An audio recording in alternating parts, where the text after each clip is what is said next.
Ladies and gentlemen,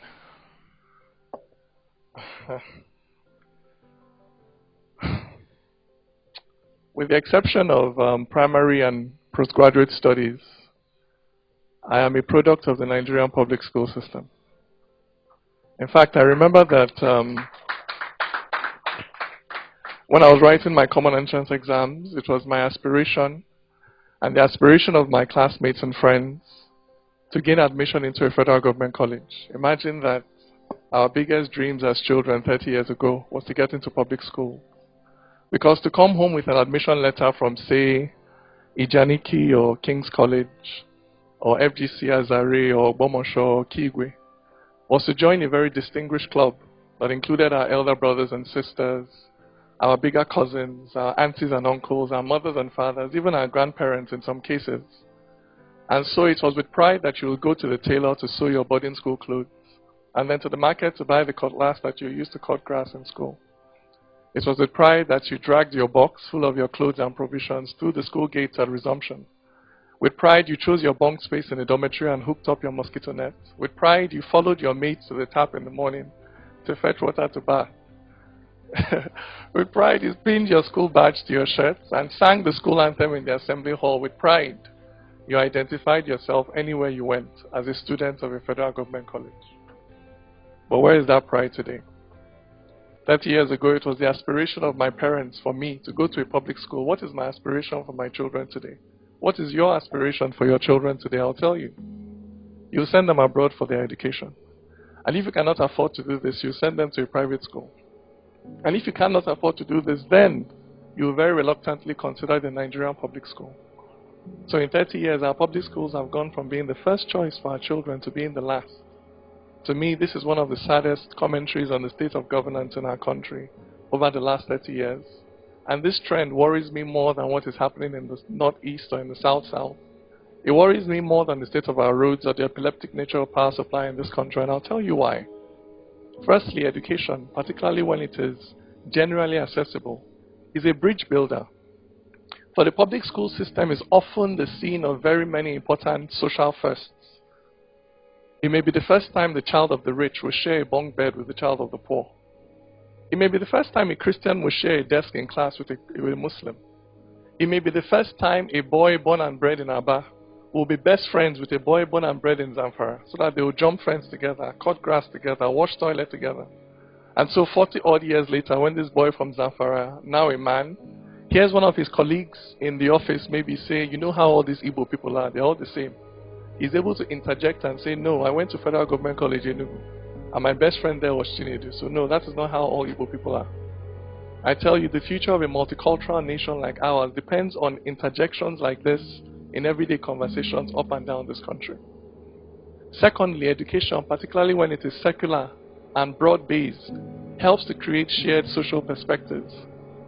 But in this country where it is not possible to choose or change your own tribe, education creates a brand new tribe, one that can be freely chosen by anyone regardless of their background. And what tribe is this? The tribe of those who value knowledge, who respect empirical data, who defer to superior arguments, who are lifelong admirers of reason. For now you know that HIV/AIDS cannot be cured by having a bath, and that it is the competence, not the ethnicity of a pilot that flies the plane. Now you know that meningitis is a disease of the body, not of the soul, but that the soul can be diseased with ailments like tribalism and bigotry. It is education that gives you this capability to recognize and respect what is a fact in all cases, regardless of the faith or the tribe or the social background of the person that points out that fact to you. Thirdly, education, particularly where it is qualitative and broad-based, it helps to moderate social tensions. This is a tension between the haves and the have-nots. But by giving poor people access to the same quality of education as the rich, you not only give them the capacity to change their socioeconomic circumstance, you give them the capacity to moderate how they express grievance over that socioeconomic circumstance. So in a country that is already deeply divided over faith and tribe, to neglect the education of the generality of our people, in a country where peace depends on our ability to carry out very sensitive conversations over potentially explosive issues. To neglect the education of the generality of our people is not just to ask for trouble, it is to guarantee trouble. For in the end, a society cannot rise above the level of the mentality of its majority. So that to predict the future of a society, what you need to examine is not really the content of the speeches of its politicians. What you need to examine is the content of the curriculum for its students.